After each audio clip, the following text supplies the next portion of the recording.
지금 올라가는 것들은 정말 좀 이상하거든요. 그러니까 좀 저도 20년 동안 이제 부동산 리서치 회사에서 연구원으로 활동을 하고 있지만 너무 특이하게 올라간 거예요. 그러니까 책에서도 나오는 바와 같죠. 시장에 역행하는 부동산 규제가 집값을 잡은 역사는 없다라고 하잖아요. 부동산 투자 전문가가 들려주는 현실적인 조언과 해법. 대한민국 아파트는 절대 배신하지 않는다. 안녕하세요. 들어는 봤지만 읽지는 못한 당신을 위한 다독다독 책장을 열겠습니다. 네, 안녕하세요. 안녕하세요. 안녕하세요. 네. 네, 오늘도 투자 공부하셨죠? 네. 그게 주식이든 부동산이든. 네. 요즘 방송 네. 시청률 되게 높은 것 같아요. 네. 근래 조금 네. 김영익 교수님으로 필두로 해서 네. 박선진 대표님 것도 좋았던 것 같고요. 네. 계속해서 저희가 좋은 책을 다루고 있는데요. 네.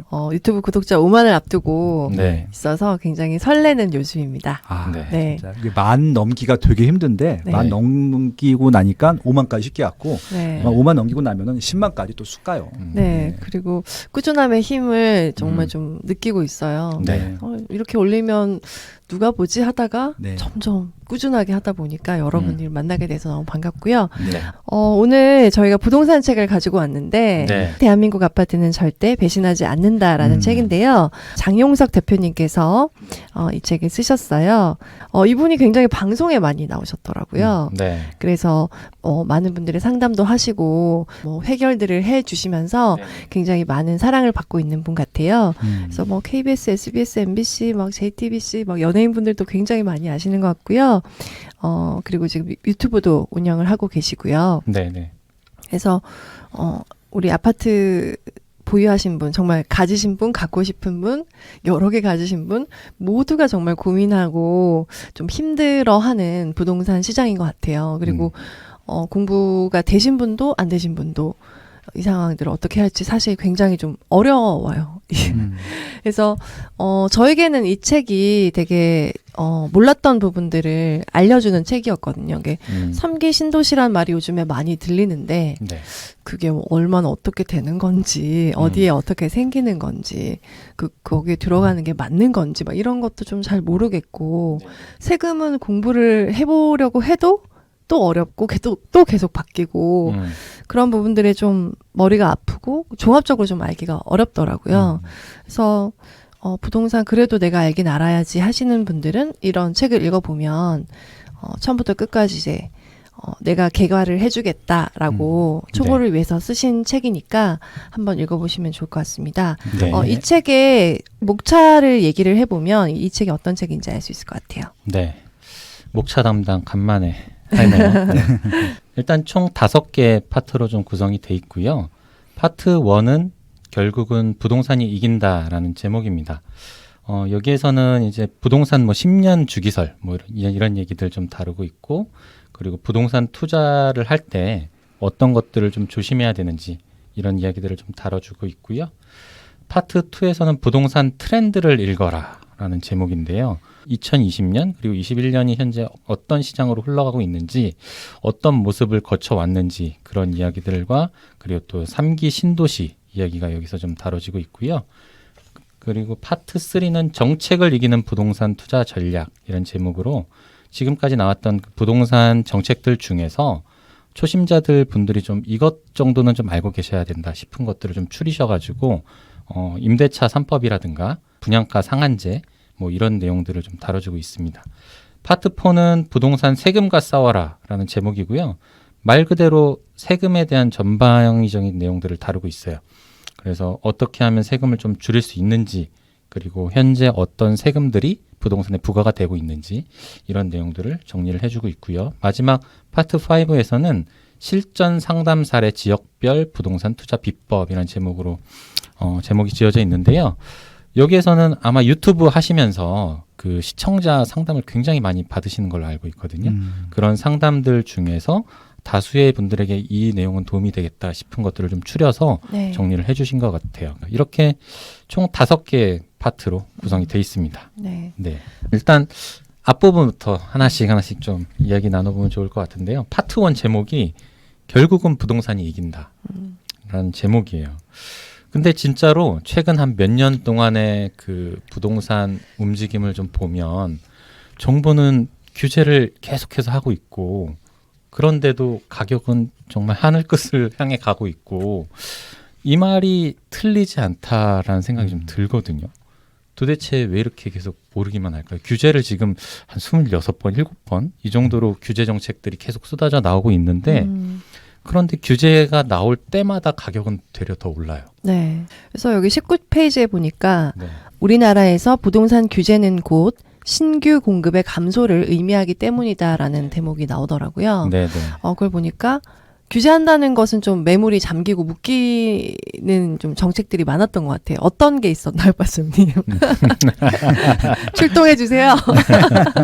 이거를 그냥 네. 그렇게 뭉뚱그려서 하면 좀 헷갈리니까 또 전세라는 국내에서는 좀 특이한 제도가 있잖아요. 네, 전월세 네, 네, 시장이 네. 있고 그리고 이제 매매 시장은 또 따로 있으니까 요거를 좀 구분해서 얘기를 하면 좀 더 명확해질 것 같거든요. 네, 네. 네. 전세도 오르고 지금 매매 가격도 오르고 어, 다 오르고 있어요. 그 맞아요. 일단 전세부터 보면 왜 오르고 있는지. 네.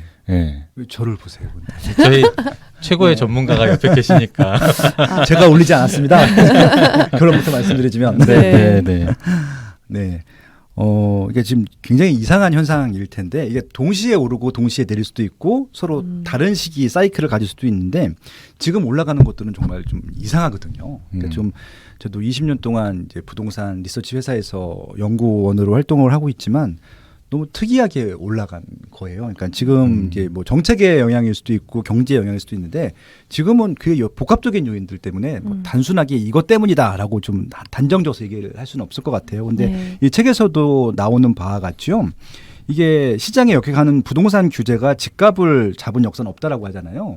이게 놀랍게도 이게 순간적으로 그렇게 될 수는 있다라고 하더라도 이게 결국은 지금 했던 행위들 때문에 다음 정권이나 다다음 정권에서 또 똑같은 피해를 발생하고 있거든요. 그러니까 지금 지금 문제가 생긴 것들은 이번 정부 잘못만은 아니고 이 전 정부에서도 또 뭔가 왔던 것들이 또 이렇게 올 수도 있다라고 봐요. 그래서 이게 굉장히 복잡한 문제라서 누구의 잘못을 따지기보다는 이런 시장에서 어떻게 해야 되는지가 더 중요하다. 일단 말씀을 먼저 드리고 시작할게요. 네. 네. 그래서 지금 대리님께서 말씀하신 대로 전세랑 이제 매매가가 있는데. 전세는 말 그대로 실수요 시장이거든요. 매매는 투자도 있고 실수요도 있고 자가 실수요 같은 경우도 있는데 사가지고 또 세를 줄 수도 있으니까 두 네. 가지가 다 있기 때문에 항상 전세 상승률보다는 높아요. 수요가 더 많기 때문에.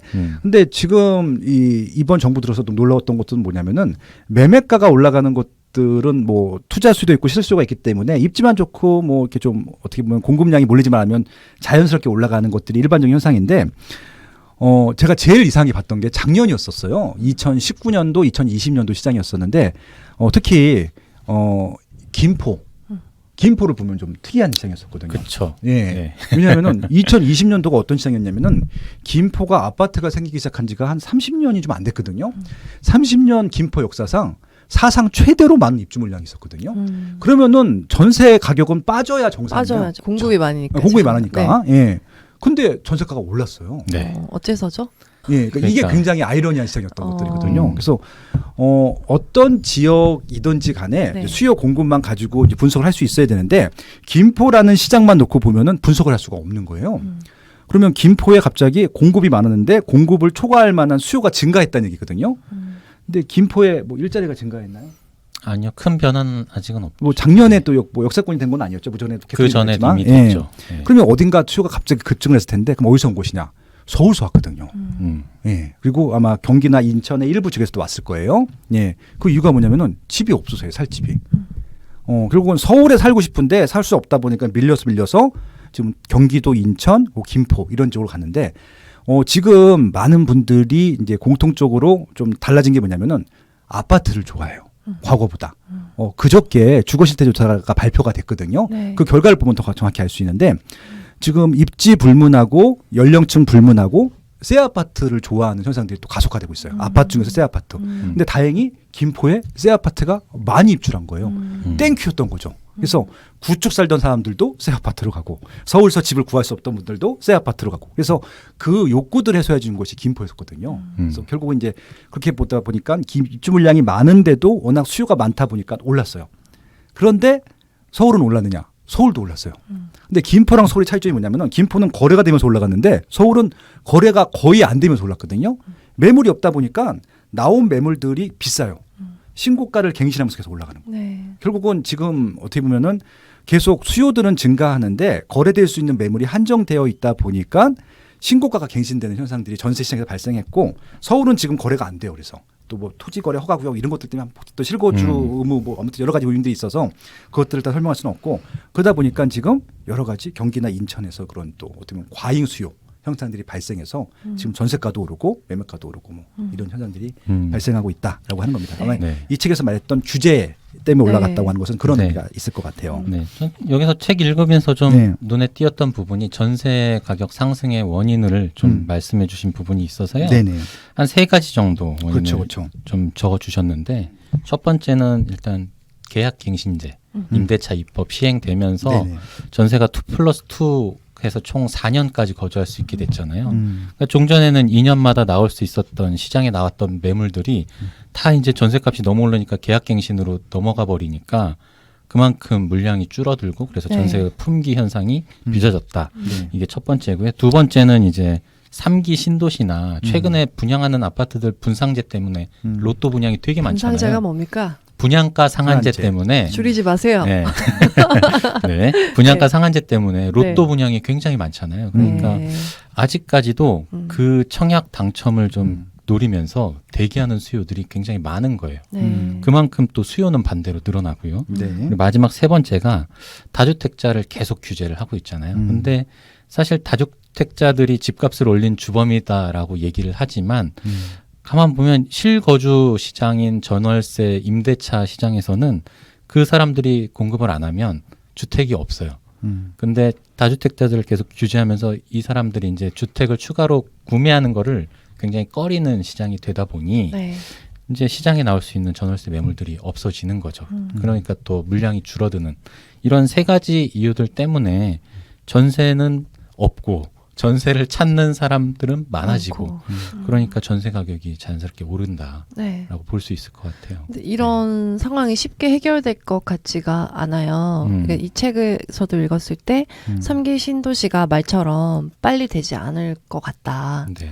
그러니까 항상 암초에 부딪히고 또 여러 이해관계가 또 얽히고 설켜서 그것들을 좀 풀어나가는 게 항상 예상보다 시간이 많이 걸린다라고 네. 적혀 있더라고요. 그렇죠.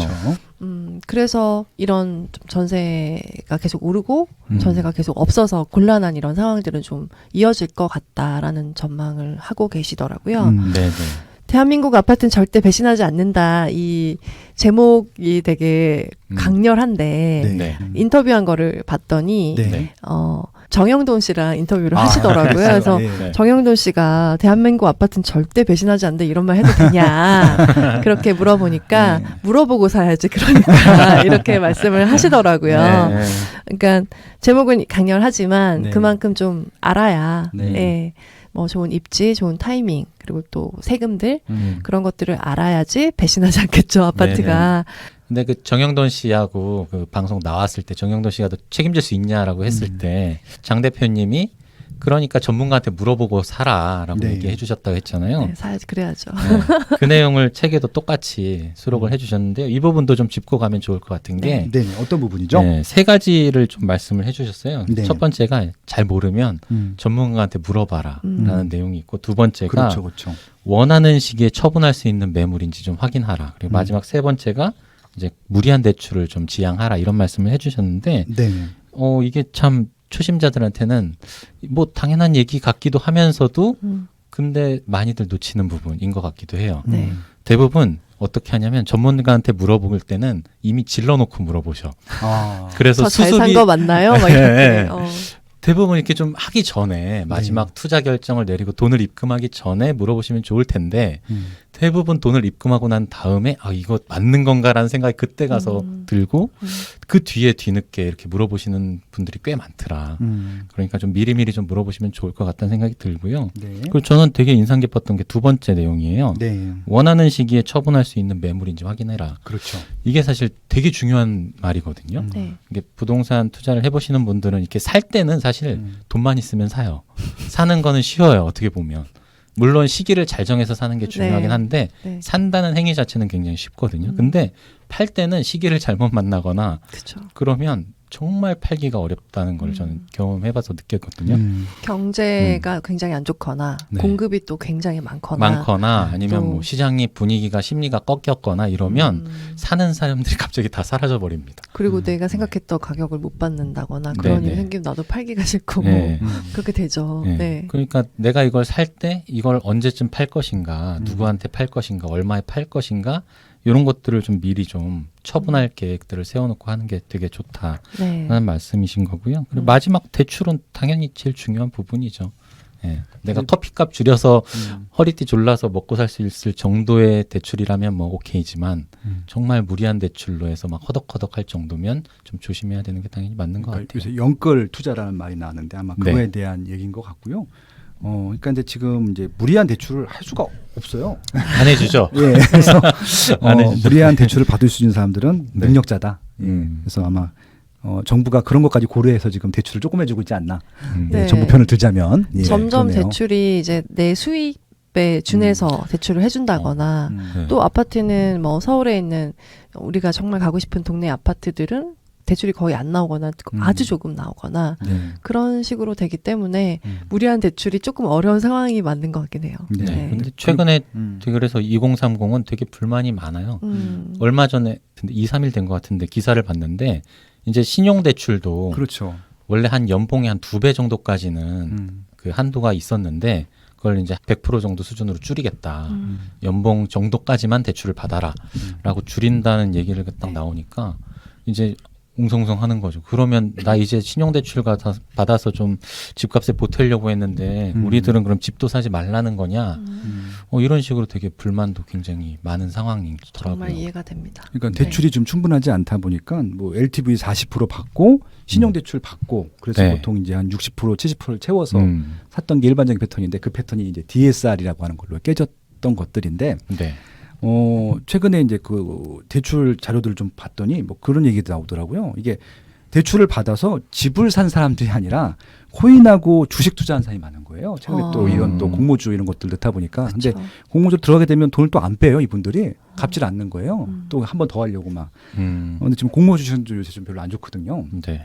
그래서 이제 제가 이런 것들 때문에 집 사는데 이게 도움을 못 받는 게 좀 개인적으로 조금 안타기도 했었어요. 왜냐하면은 지금 대출이 워낙 적기 때문에 이게 감당할 수 있는 이자라고 하면은 저는 대출 많이 받는 게 맞다고 생각을 하거든요. 물론 네. 이처럼 이제 무리한 대출은 당연히 피해야 되는데 그래서 이제 저도 몇 번 이제 정책적인 건의도 한번 해본 적도 있거든요. 그냥 대출 받아서 바로 그냥 집주인 이전 사는 사람한테 주면 되는 거잖아요. 그러니까 내가 현찰을 만질 기회를 안 주면 되거든요. 바우처라고 하는 것들인데 그렇게 해서 이 돈을 대출을 받아서 딴 데 이용하지 않게 해주는 방식으로 하면 좋겠는데 모르겠어요. 그것까지 지금 막아놓은 상태라서 그래서 좀 개인적으로 지금 아까 드리면서 말씀하신 대로 2030이 집 사기가 좀 더 어려워졌다 네. 그런 생각이 들기도 하네요. 네. 네. 어려운 얘기하지 말고 어떻게 투자하면 되는지에 대해서 연구해 봅시다. 네네. 네, 그래서 음. 여기 이제 부동산 초보가 고수처럼 투자하는 7가지 방법에 대해서 소개를 해주셨더라고요. 네. 네. 네, 어떤 게 있었냐면 네. 첫 번째가